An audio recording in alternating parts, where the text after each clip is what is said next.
میں پا چکے تھے۔ اسلم ہی کا بیان ہے عمر الخطاب رضی اللہ عنہ، وہ جو گئے، جو عورت کو دیکھا تھا اپنے بچوں کو بہلانے کے لیے آگ جلائے ہوئے، بچے رو رہے ہیں، آگ کے گرد بیٹھے ہوئے ہیں، ہڈیاں چڑھائے ہوئے، کہا یہ کیا بات ہے؟ کہا کھانے پینے کا کوئی سامان نہیں۔ عورت کہتی ہے اور اللہ خبر لے عمر بن الخطاب کی، امیر المومنین کی۔ حضرت عمر بن الخطاب نے کہا کہ امیر المومنین کو کیا خبر تم کس حالت میں ہو؟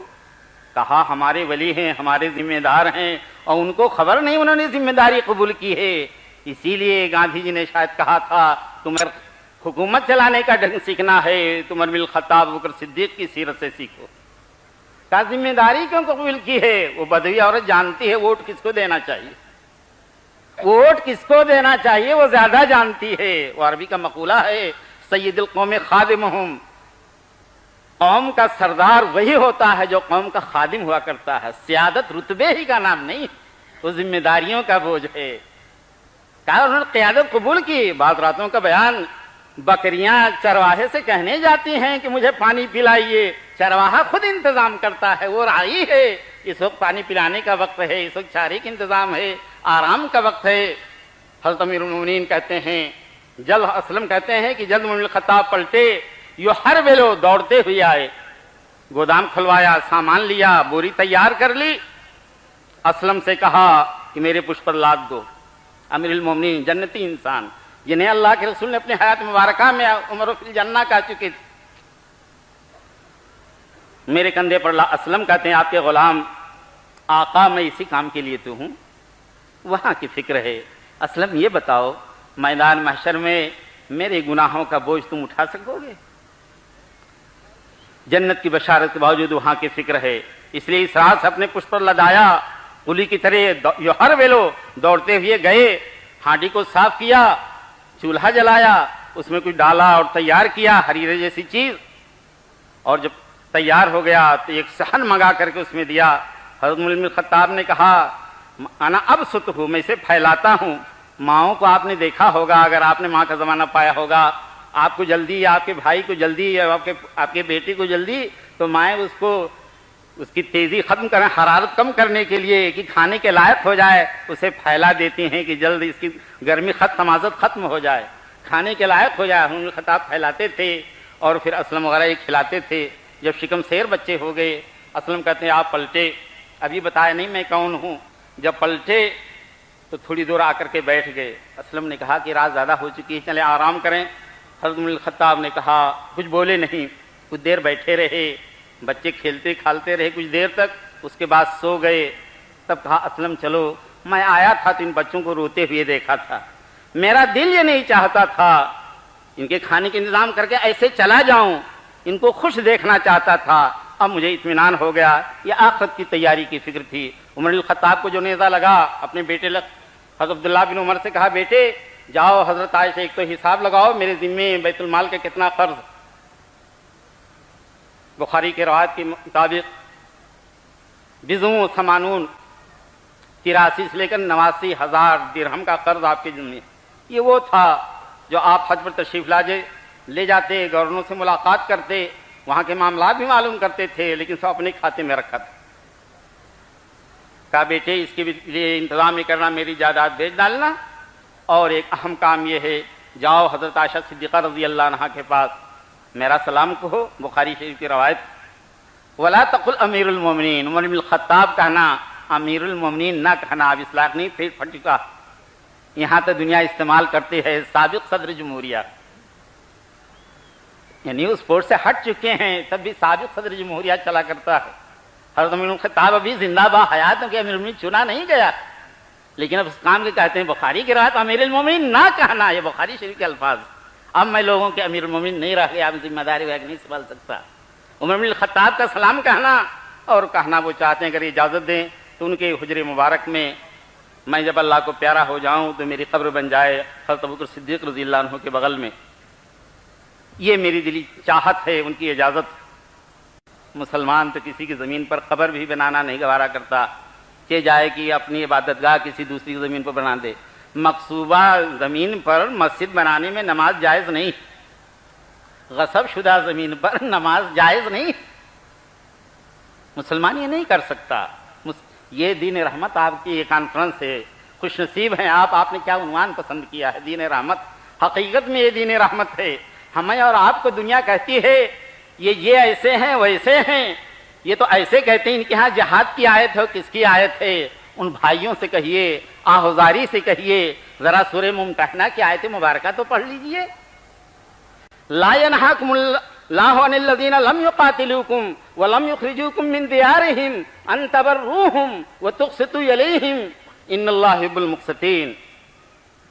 ان لوگوں کے ساتھ اللہ تمہیں بر کا سلوک کرنے سے، احسان کرنے سے، عدل سے نہیں روکتا، جنہوں نے تمہیں نہ گھروں سے نکالا ہے نہ تم سے قتال کیا ہے، ان تبروهم، ان کے ساتھ بر کا سلوک کرو۔ یہ کافروں مشرکوں کے سلسلے میں قرآن مجید یہ رب العالمین کا کلام ہے۔ لو کان من عند غیر اللہ لوجدوا فیہ اختلافا کثیرا، کوئی اختلاف نہیں ہے۔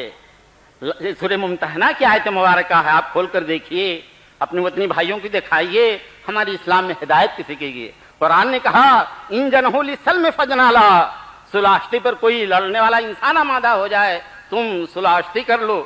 اسلام نے کہا لا یجرمنکم شنآن قوم علی الا تعدلوا اعدلوا هو اقرب للتقوی، کسی قوم کی دشمنی یا دعوت تمہیں عدل انصاف کا دامن چھوڑنے سے باز نہ رکھتے۔ اسلام نے تو کہا کہ کسی پڑوسی کا تم پر حق ہے۔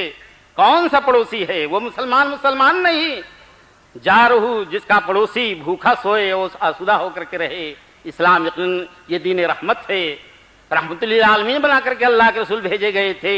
اسلام کو بدنام کرنے والے، اسلام کا ناقص مطالعہ کرنے والے، جہاد کا معنی خالی تلوار کا لیا جاتا ہے، بذل الجہد کہتے ہیں جہاد کو۔ قرآن نے فرمایا گیا والذین جاہدوا فینا لنہدینہم سبلنا، جس نے جہاد کیا ہم اپنے راستے کی ہدایت دیں گے۔ اللہ فرماتا ہے تو کیا میدان قتال میں جو تلوار اٹھائیں گے انہیں کی ہدایت ملے گی اور بقیہ لوگ ہدایت سے محروم ہیں؟ حدیث شریف میں فرمایا گیا، ایک صحابی آئے کہ اللہ کے رسول میں جہاد میں میرا نام لکھ گیا تھا، آپ نے پوچھا احین والدات، تمہارے والدین زندہ ہے؟ کہا ہاں، کہا ففیہما فجاہد، تو کیا تلوار لو کر ماں باپ کو مارو؟ کیا معنی جہاد کا لے رہے ہیں؟ جہاد ایک شرعی لفظ ہے، اس کا ایک معنی ہے، اس کا ایک مفہوم ہے شریعت میں۔ اسلامی دین و رحمت ہے۔ سورہ ممتحنہ کی آیت مبارکہ بہت سے کم ہمارے پڑھے لکھے لوگوں کو بھی نہیں یاد رہتے۔ آدمی عہد و پیمان کر لو اس کی حفاظت، یہ دین رحمت کا عنوان آپ نے، میں مبارکبادی دیتا ہوں ان حضرات کو جنہوں نے یہ عنوان چنا ہے۔ اس کی توضیح اس زمانے میں کتنی ضرورت، ہندوستان کے ماحول میں اور دنیا میں اس کی کتنی ضرورت ہے۔ یہ دین رحمت کیسے ہے، مخلوق کے لیے کیسے ہے، چوپاؤں کے لیے دین رحمت کیسے ہے، عقیدے کے بارے میں دین رحمت کیسے ہے، معاملات کے معاملے میں یہ کیسے ہے، پڑوسیوں کے سلسلے میں کیسے ہے، لین دین کے سلسلے میں دین رحمت کیسے ہے، اور یہ رحمت کی وسعت اس کی کتنی، چوپایوں اور درندوں کے ساتھ اس کے سلوک کرنے کا جس نے ڈھنگ سکھلایا، کون سا ڈھنگ نہیں یہ دین رحمت کا عنوان۔ یہ آخرت کی تیاری کے لیے، آخرت سنوارنے کے لیے قرآن کریم کی واضح ہدایت ہے، یہ دین رحمت۔ حضرت عمر بن الخطاب نے کہا تو مجھے امیر المومنین نہ کہنا، اور جو میرا انتقال ہو جائے جب لاش لے کر کے جانا تب بھی میرا سلام حضرت عائشہ سے کہنا، امیر المومنین نہ کہنا، یہ اجازت دیں تو پھر دفن کرنا ورنہ عام قبرستان میں لے جانا۔ جیسے جیتے جی اجازت دے دی ہو آدمی نے، اب رائے بدل گئی ہو تب بھی کہنا، بخاری شریف کی روایت، حساب کر لینا، اتنا حساب ہوا میرے مال سے میرے جائیداد بیچ کر کے سب ادا کر دینا، اور لخت جگر اگر میری جائیداد دینے پر بھی میرا قرض ادا نہ ہو تو پورے بنو عدی میرے خاندان سے چندہ کرنا، وہاں سے بھی جنتی انسان کے لیے چندہ۔ آخرت کی ذمہ داری میں نے خرچ کیا، میں ذمہ دار۔ آپ تو کہتے ہیں جس نے کیا وہ ان سے جائیے، ان سے ہم کیا، ہم تو چلے جائیں گے، ہم نے کیا ہے۔ حضرت عمر الخطاب کا گھر بکا، دار القضاء اس گھر کا نام پڑا حدیث کے الفاظ میں، یعنی قضائے دین عمر، حضرت عمر کا قرض ادا ہوا تھا، وہ گھر بک کر کے، وہ محکمہ نہیں تھا، حضرت امیر معاویہ کا خاندان کے امیر معاویہ نے اس کو خریدا تھا، وہ قرض ادا کر دینا۔ اسی عالم میں حضرت الخطاب کے سامنے ایک نوجوان آیا، پیٹ پھٹا ہوا ہے، دیکھا کہ ٹخنے کے نیچے لنگی ہے، کہتے ہیں ردو علی الغلام۔ اس حالت میں بھی اتنے شفقت و پیار کا اسلوب، ہم تو تبلیغ کا یہ پیارا اسلوب سیکھا ہی ہم نے نہیں۔ اللہ نے فرعون کے پاس حضرت موسیٰ و ہارون کو بھیجا، فرعون جنا انا ربکم الاعلی کہا، اس سے بڑھ کفری بات کچھ ہو سکتی ہے؟ فقولا لہ قولا لینا لعلہ یتذکر او یخشی، نرم انداز میں بات کہنا، اس میں امید ہے کہ عبرت حاصل کرے، نرم انداز میں بات کہی جاتی ہے۔ اسلام کفری فتویٰ دینے کسی کلمہ گو کو نہیں سکھلایا کرتا ہے۔ آپ نے حضرت اسامہ کا واقعہ سنا ہے رسول اللہ کا، جوہینہ کی طرف جو گئے ہوئے تھے کافر نے، مسلم شریف کی روایت ہے 7 مسلمانوں کو شہید کیا ہے۔ حضرت اسامہ نے نیزہ سنبھالا، درخت کی آڑ میں ہو کر کے لا الہ الا اللہ پڑھ لیا، لیکن حضرت اسامہ نے مار ڈالا کہ جان کا خطرہ ہوا تو کلمہ پڑھ رہا۔ یہ ایک تو کلمہ پڑھا ہے، مار ڈالا۔ اللہ کے رسول نے پوچھا اے اسامہ احب رسول اللہ، جو کسی کا اور کا لقب نہیں، کلمہ سن کر کے کیسے تم نے نیزہ چلا دیا؟ کہا اللہ کے رسول ایسے ایسے کیا تھا، 7 مسلمانوں کو جنت میں پہنچایا تھا، اور میرے انی نیزے کی انی دیکھ کر کے کلمہ پڑھا۔ اور حل شققتان قلبی، سینہ پھاڑ کر کے دیکھ لیا ہوتا، یعنی سینہ پھاڑنے میں پتہ نہیں چلتا۔ واللہ یتولی السرائر، اور ہم تو کفر کا فتویٰ بانٹتے رہتے، بہت شدید مسئلہ۔ حدیث میں آیا کفر کا، یہودیت کا، اسلام سے خروج کا اگر کسی کلمہ گو کو کہا گیا عند اللہ، اگر وہ ایسا ہے تب تو ٹھیک، ورنہ قائل والا کتنوں بڑو جنبو دستار کا مالک ہو اس پر لوٹ جاتا۔ وہ شدید مسئلہ ہے، کلمہ گو کو اسلام سے خروج کی بات نہیں کہی جاتی، نہیں آپ کہہ سکتے، اس کے کام پر حکم لگا سکتے ہیں، افعال پر حکم لگا سکتے ہیں، یہ شرکیہ کام ہے، یہ کفری کام ہے، لیکن بزرگوں دوستوں ہم لوگ نحو میں پڑھتے ہیں اور جانتے بھی ہیں جملے فعلیہ اور جملے اسمیہ کلمہ کی 3 قسمیں ہیں، ایک اسم ایک فعل، اور دونوں کے معنی میں تضاد ہے، یہ اقسام اکٹھا نہیں ہو سکتے۔ جملے فعلیہ کا ترجمہ جملے اسمیہ کا نہیں ہو سکتا، اسم میں دوام و ثبوت ہوا کرتا ہے، فعل میں حدوث ہوتا ہے، یہ عربی گرامر کا مسئلہ ہے۔ ہم لوگ یہی بہت سے پڑھے لکھے ہم لوگ نہیں کر پاتے۔ کچھ مثالیں دوں تو شاید بات زیادہ ہو جائے، سچی بات میں کہتا ہوں، فعل اور اس میں فرق نہیں کرتا۔ آپ سوچیے اگر ہم نے کبھی 10 روپیہ، آپ اپنی زندگی میں 10 روپیہ چندہ دے دیا، 10 روپیہ کسی فقیر کو دے دیا، تو کیا ہم کو سخی کہا جائے گا، دینداتا کہا جائے گا، حاتم وقت کہا جائے گا، حاتم کہا جائے گا؟ نہیں کہا جائے گا، اسم نہیں استعمال ہوگا۔ ہاں اتنا دیا تبرع تو کہا جائے گا، فعل کہا جائے گا، دوام کا معنی نہیں ہوگا۔ خود کلمہ کی تقسیم میں اسم فعل ہے، اسم فعل ایک دوسرے کی ضد ہیں، دونوں اکٹھا نہیں ہو سکتے، کبھی نہیں ہو سکتے، عربی گرامر کا اصول ہے۔ فعل حدوث پر دلالت کرتا ہے، حدوث عارضی چیز، اسم دوام اس کا ضد پر دلالت کیا کرتی ہے، اس معنی کا فرق کر کے، اور بہت سی یہ کفری باتوں کے فتوے چلتے ہیں۔ علماء اہل حدیث کسی کلمہ گو کو نہیں کہہ سکتے کہ یہ کافر ہے، کفر کا کام تو کہہ سکتے ہیں، یہ شرک کام ہے۔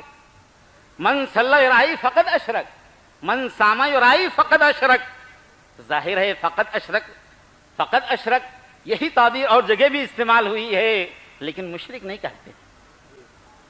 اور جہاں کہیں اسم کا لفظ استعمال بھی ہوا ہے، وہ حدیبیہ کی جو بارش ہوئی تھی، مومنون بھی و کافرون بھی، وہاں بھی توجیہ کیا، دوسرا ہے کافرون بھی، نعمہ کا لفظ بھی آ گیا، مومنون بھی و کافرون بھی اسم استعمال ہوا، الفاظ آگے۔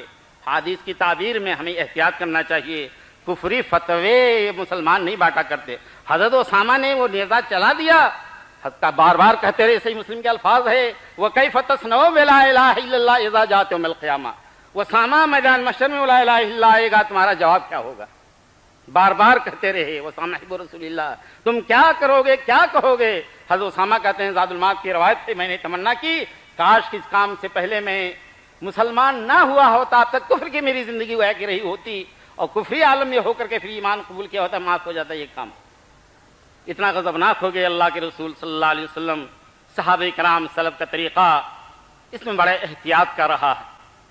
آپ جانتے ہیں امت مسلمہ کتنے بڑے بڑے فرقے ہیں، ان پر کفر کا فتویٰ نہیں دے سکے ہیں، اور کفری کام بہت نمایاں۔ اس سے زیادہ واضح میں کرنا نہیں چاہتا، طلباء کے سامنے، شاگردوں کے سامنے تو کر دیا جاتا ہے، بڑی بڑی باتیں ہم تو معمولی چیزوں پر کہہ دیتے ہیں، وہ کافر ہو کافر ہو کافر۔ اور بزرگوں دوستو، ہم لوگ اپنے آپ کو کتاب و سنت کا ماننے والے کہتے ہیں، ہم کسی کی تقلید بغیر دلیل کے نہیں کیا کرتے، کسی کی تقلید نہیں۔ ہمارا کوئی عالم کوئی فتویٰ دے دے تو ہم تو ائمہ اربعہ میں سے کسی کی تقلید نہیں کرتے ہیں کہ ان کی ہر بات کو لے لے. ہمارا عالم کیا ہو پائے گا کہ کوئی بات کہا گیا تو ہم اس کے ذمہ دار ہیں. ہم تو صاف کہہ دیتے ہیں جس کی بات کتاب و سنت کے مطابق ہے آمنا و صدقنا، وہ ہمارا عالم دین اس مسئلے میں. جس کی بات خلاف ہے وہ کتنا ہمارا کچھ ہو، اپنے آپ کو کچھ کہے، ہم وہ بات نہیں مانا کرتے ہیں. اہل حدیث کا یہی وجہ امتیاز ہے. ہماری فرق ہی جانیے. ہم نے کہا ہے، ہمارے ہی علماء کے کچھ فتوے ہیں، اگر ہماری دلیل سے مدلل نہیں ہیں تو ہم نہیں مانا کرتے ہیں. اس لیے ایسی باتیں ہم پر نہیں تھوپنی چاہیے. ہم اس بات کے قائل نہیں ہیں. یہ دین رحمت کی کانفرنس ہمیں ایک دعوت دیتی ہے، اتحاد کلمہ کی دعوت دیتی ہے. آپ یہ تصور کر سکتے ہیں امت مسلمہ جو عالم میں پھیلی ہوئی ہے کسی ایک بات پر متفق ہو سکتی ہے سوائے کتاب و سنت کے؟ کیا پوری دنیا کے لوگ امام ابو حنیفہ رحمہ اللہ کی تقلید کے ماننے والے، مذہب کے ماننے والے ہو سکتے ہیں؟ امام شافعی کے مذہب کے ماننے والے پوری دنیا کے لوگ ہو سکتے ہیں؟ ائمہ اربعہ میں سے کسی ایک کی؟ ایسی بات ناممکن و محال ہے. ہاں، سب کا اجتماع ہو سکتا ہے کتاب و سنت کی روشنی میں. کتاب اللہ پر سب کا ایمان ہے، سنت رسول پر سب کا ایمان ہے، اور دلائل سے جن کی بات اس میں اختلاف کی بھی ایک حلقے ایک حد تک ہوتے ہیں. مسائل میں علماء کرام کی خلوص کے بعد مسلم ہوا ہے. یہ دین رحمت کی کانفرنس ہمیں یہی دعوت دیتی ہے اتحاد ملت کی، اتحاد کلمہ کی. معاشرے کے حالات کے پیش نظر ہندوستان کے مسلمانوں کو بھی یہ کانفرنس یہ دعوت دے گی، اور ضرور دیتی ہے کہ ہم اپنے مقاصد کے لیے، جائز مقاصد کے لیے اپنے ہم وطن بھائیوں کو بھی ملائیں. حضرت عمر بن الخطاب نے تلقین کی تھی، بیٹے میری جائیداد بیٹے کے ادا کرنا وہاں کی فکر تھی.